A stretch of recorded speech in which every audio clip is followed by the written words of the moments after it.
Igreja de nosso Senhor Jesus Cristo, somos a igreja que Cristo edificou. Grandes maravilhas aqui já temos visto, somos a igreja que Cristo edificou.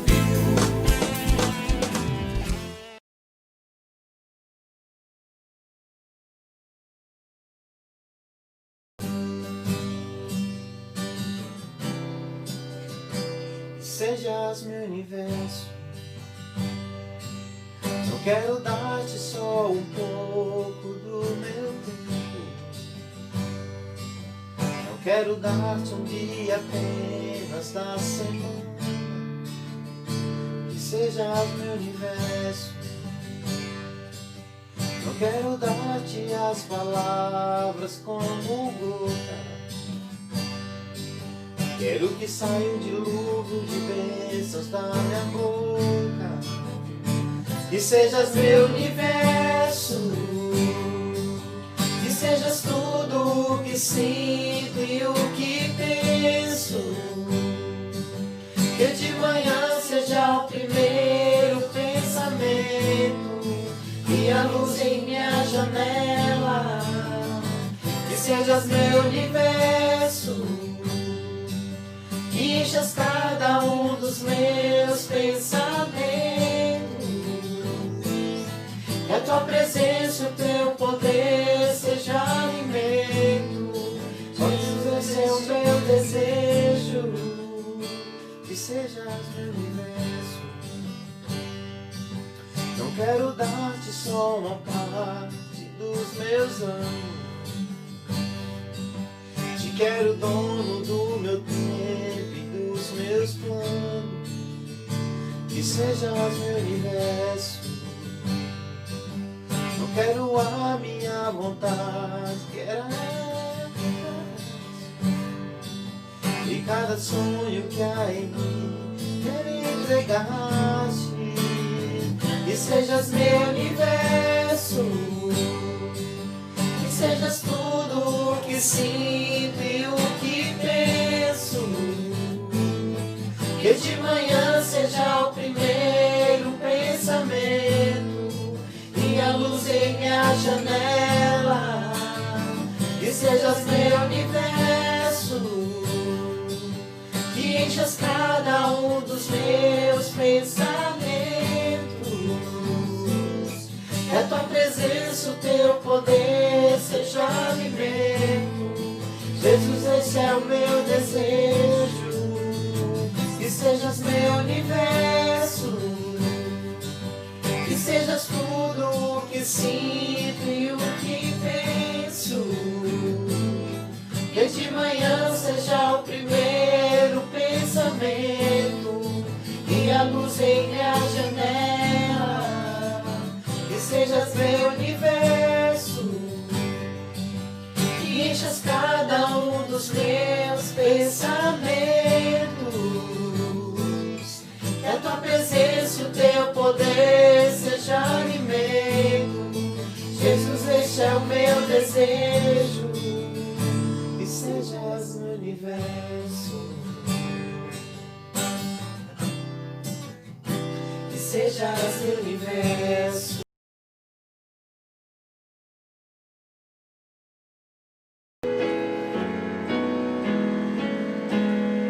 Firme nas promessas do meu Salvador, cantarei louvores ao meu Criador. Fico pelos séculos do seu amor, firme nas promessas de Jesus. Firme, firme, firme nas promessas de Jesus, meu mestre. Firme, firme, sim, firme nas promessas de Jesus. Firme nas promessas, não irei falhar. Vindas tempestades a me constrenar, pela fé eterna eu hei de trabalhar. Firme nas promessas de Jesus. Firme, firme, firme nas promessas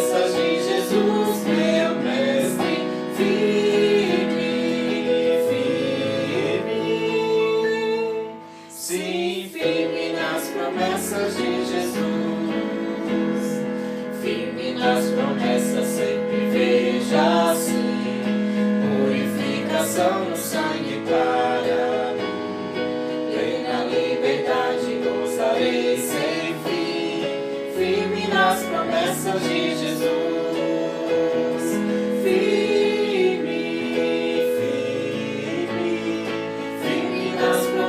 De Jesus, meu mestre, firme, firme, sim, firme nas promessas de Jesus, firme nas promessas do Senhor Jesus, em amor ligado com a sua cruz, cada dia mais alegro na luz, firme nas promessas de Jesus.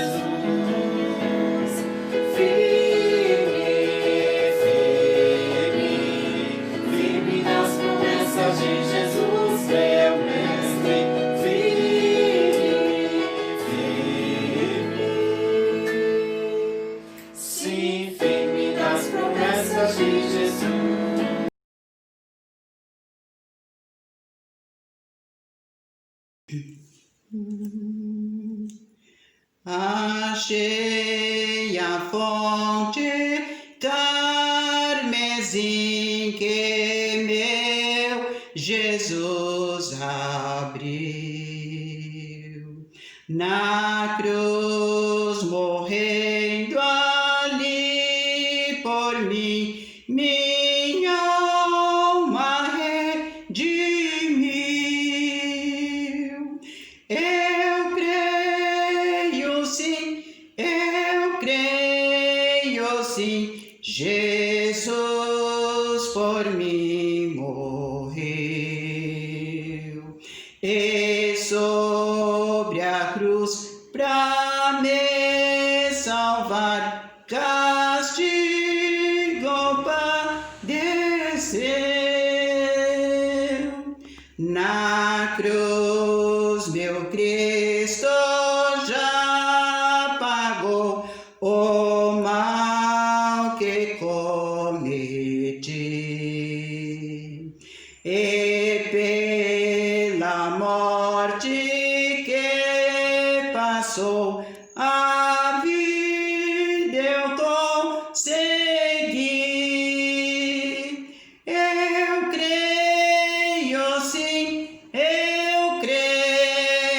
sim, Jesus por mim morreu. E sobre a cruz pra me salvar, castigo padeceu. Assim, pois fez-me com amor andar no trilho seu. Confio sempre com fervor em quem por mim morreu. Eu creio sim, Jesus por mim morreu. E sobre a cruz pra me salvar, castigo padeceu.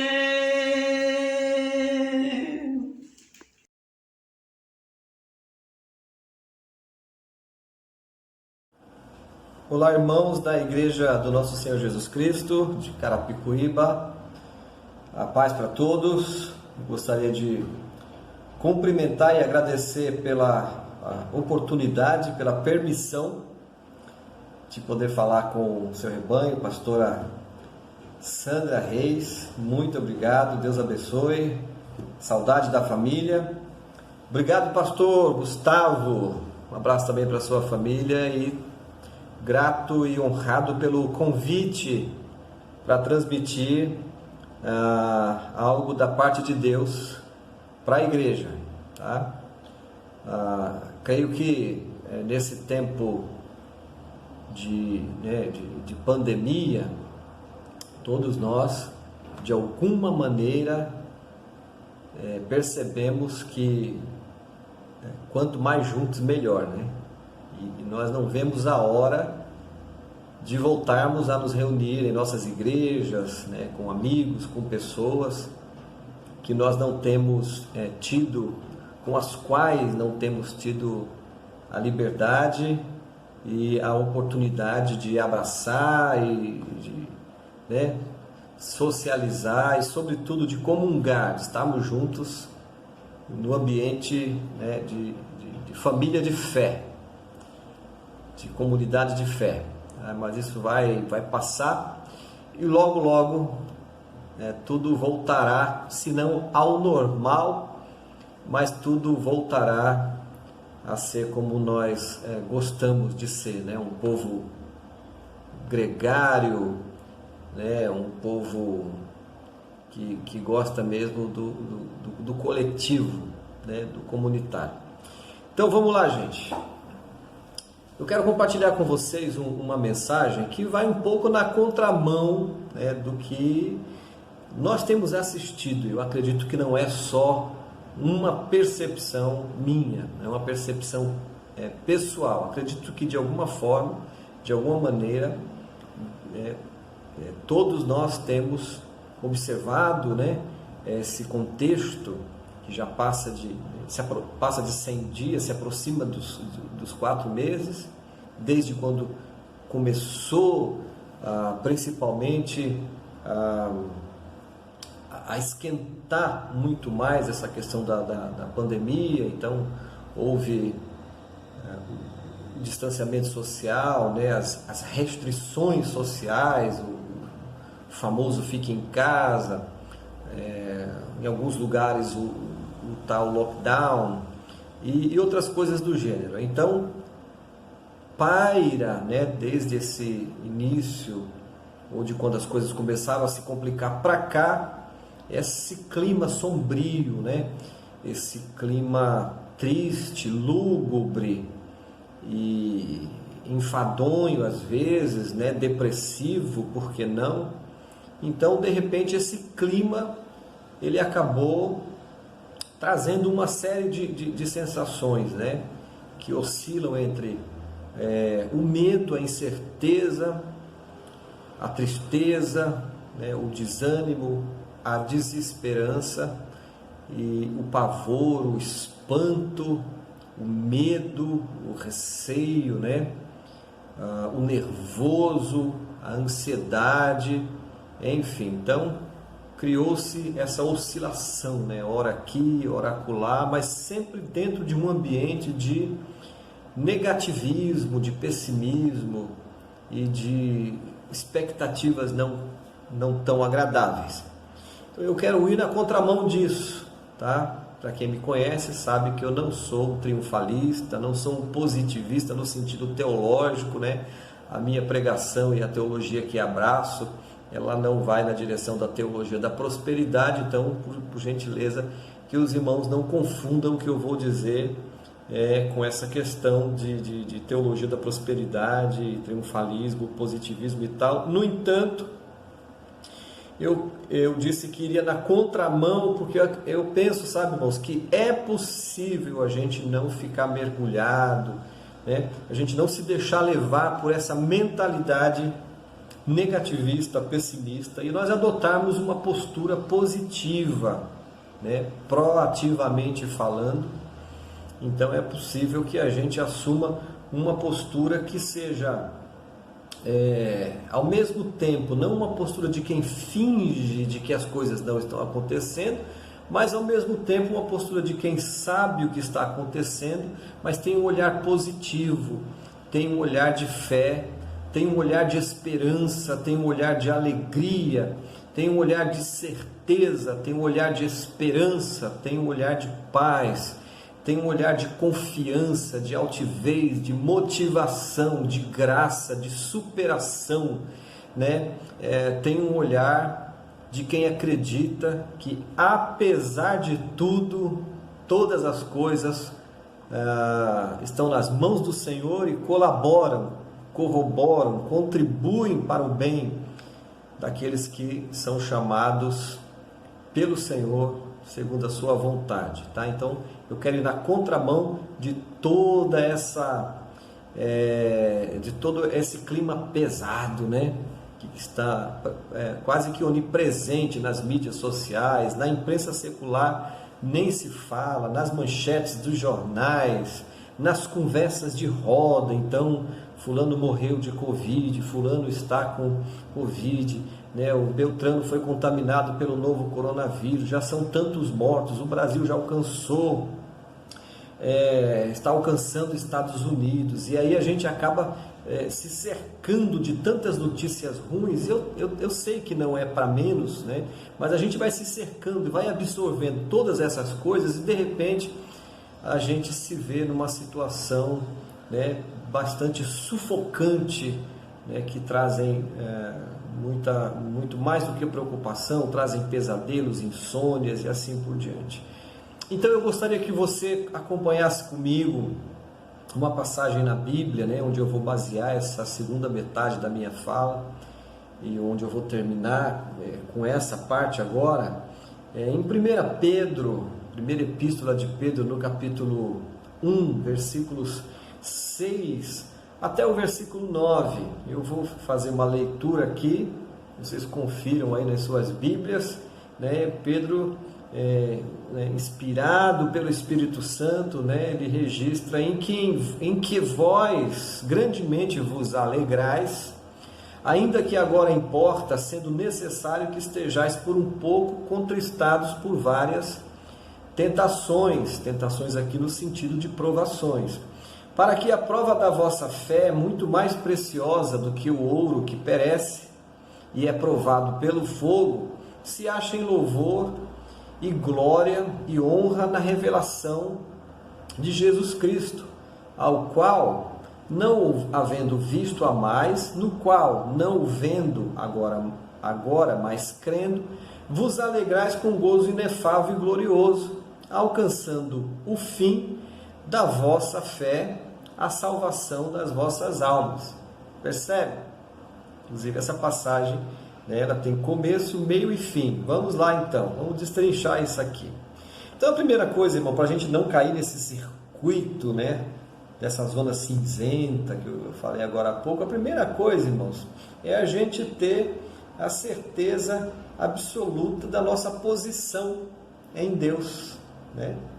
Quando ele diz, por exemplo, em que vós grandemente vos alegrais, né? A gente vai lembrar, precisa ler o contexto. Lembra que todas as vezes em que a gente extrai um texto da Bíblia, a gente precisa considerar o contexto geral, o contexto imediato, anterior, posterior e tal, senão a gente cai naquela falácia de texto fora do contexto, vira pretexto. Então, é interessante que ele se ocupa do contexto anterior e imediato, de nos situar onde nós estamos, né? E nós estamos no Senhor. Nós somos ressuscitados com Ele, nós estamos nele, guardados nele, nós pertencemos a Ele, nós nos refugiamos nele. Então no versículo 8 ele começa dizendo em que vós grandemente vos alegrais, irmãos. Eu acredito, inclusive, uma coisa interessante é que com esse negócio de afastamento social, né, nesse climão e tal, em que a gente não pôde ir para shopping, para cinema, para o parque, e a gente não pôde comprar, não pôde fazer um monte de coisa, irmãos. E é interessante porque agora, né, todo mundo ficou igual, o rico, o pobre, o grandão, o famoso, o anônimo, o douto, o indouto, ficou todo mundo igual. Mas o crente não ficou igual, todo mundo não. Sabe por quê, irmão? Porque uma pessoa que de fato confia no Senhor pode tirar tudo dele e ele vai continuar alegre. Lembra do Paulo em Filipenses, preso, numa situação horrorosa, numa cadeia, acredito eu, de segurança máxima para a época, desprovido de tudo, doente provavelmente, acometido de enfermidades próprias, né, do lugar insalubre em que ele estava preso, sem comer adequadamente, talvez passando frio, né, passando fome, outras horas, talvez, dependendo do dia, do momento, calor causticante. Mas ele escreve aquela carta que é conhecida como a Carta da Alegria, num dos momentos mais críticos da vida dele. Então a nossa alegria, irmãos, não depende de shopping, nem de cinema. Às vezes eu fico escutando o pessoal, até do nosso círculo mais próximo, dizendo: não vejo a hora de acabar a pandemia para a gente fazer isso, para a gente fazer aquilo outro, para a gente ir para o cinema, para a gente ir para o shopping. Amém, não tem problema em relação a isso, irmãos. Mas será que a gente não vai aprender a lição? Será que nós não estamos aprendendo a lição de que a nossa alegria não depende dessas coisas? A gente não pode investir todas as nossas emoções, expectativas, sentimentos e desejos nessas coisas. Que a gente queira o Senhor, orar mais, buscar mais a presença dEle, estar mais envolvido com a obra dEle, com os nossos irmãos, servindo, evangelizando, fazendo missões, contribuindo para a obra de Deus, compartilhando do Evangelho para quem não conhece. Que seja isso que enche o nosso coração, que seja isso que nos alegre. Olha o versículo 6, em que vós grandemente vos alegrais, ainda que agora, sendo necessário que estejais por um pouco contristado em várias provações ou tentações. Óbvio que o momento que nós estamos vivendo não é algo exclusivo dos crentes ou para os crentes, isso é algo global para todas as pessoas, indistintamente, indiferentemente das questões de fé e religião. No entanto, irmãos, o crente, ele dialoga com isso de uma forma diferente. Nós precisamos dialogar com isso que nós estamos vivendo de uma maneira diferente, não como aqueles que não conhecem o Senhor, que ficam reclamando da vida, amaldiçoando. Alguns nesse período certamente já abandonaram a fé, estão duvidando de Deus, nem pegaram na Bíblia, estão de mal, entre aspas, de mal com Deus, achando que Deus é o grande ator, culpado de tudo que está acontecendo, quando ele deveria simplesmente se alegrar no Senhor e agradecê-lo, ter um coração grato.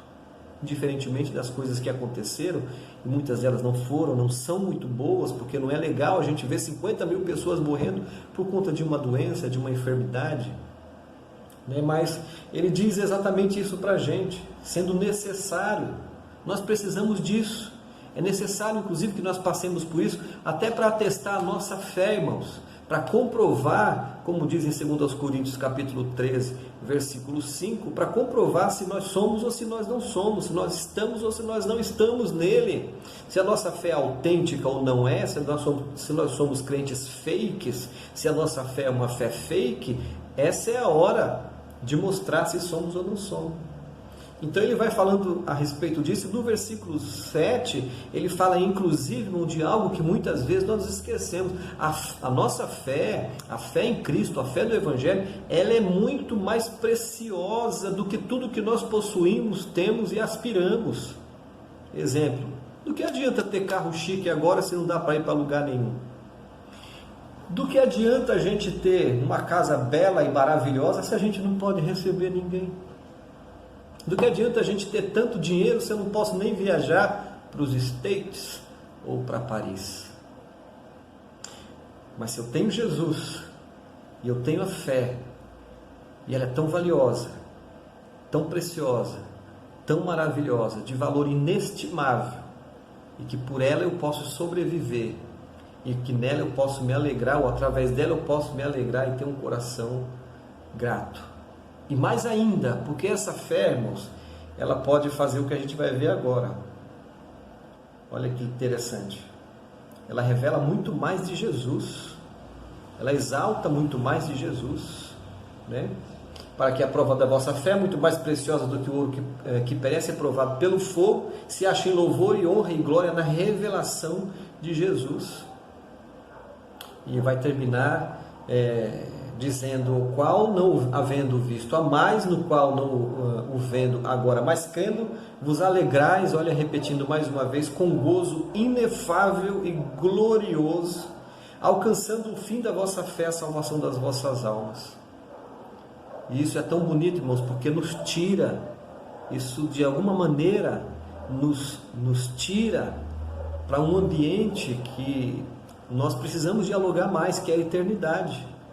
Porque se a gente ficar olhando só para o aqui e agora, hospitais cheios, crises, falta disso, falta daquilo, a gente se desespera mesmo.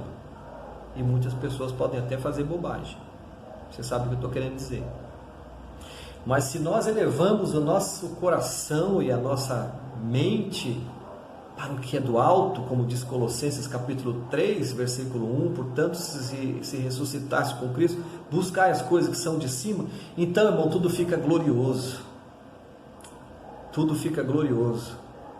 Quando nós olhamos para Jesus, o autor e consumador da fé, como vai dizer em Hebreus 12, e o nosso coração começa então a se encher do que é eterno, do que é glorioso, e de que há uma salvação para a eternidade, há uma salvação me aguardando para o eterno, porque a salvação ela opera nesses 3 tempos, passado, presente e futuro. Então eu começo a perceber que coronavírus, Covid-19, pandemia, todas essas coisas são muito pequenas, porque o Senhor Jesus nos salvou. E o que nós experimentamos agora, que é essa alegria, é só uma fração da glória que está nos aguardando, que está nos esperando. Aliás, falando em glória, eu quero terminar exatamente com um versículo de Romanos, capítulo 8, uma passagem que eu gosto muito, que se a gente ficar colocando o nosso coração, irmãos, só nas coisas daqui, são muito terríveis, e a gente se esquecer de que o maior de tudo, irmãos, o mais importante de tudo, é que nós estamos nele, e que nós pertencemos a ele, tá? Esse mundo caído, do jeito que está, que tende a piorar, não pode roubar a nossa alegria, tá? Versículo 18 de Romanos 8 diz: porque para mim tenho por certo que as aflições desse tempo presente não são para comparar com a glória que em nós há de ser revelada. Deus abençoe. A paz.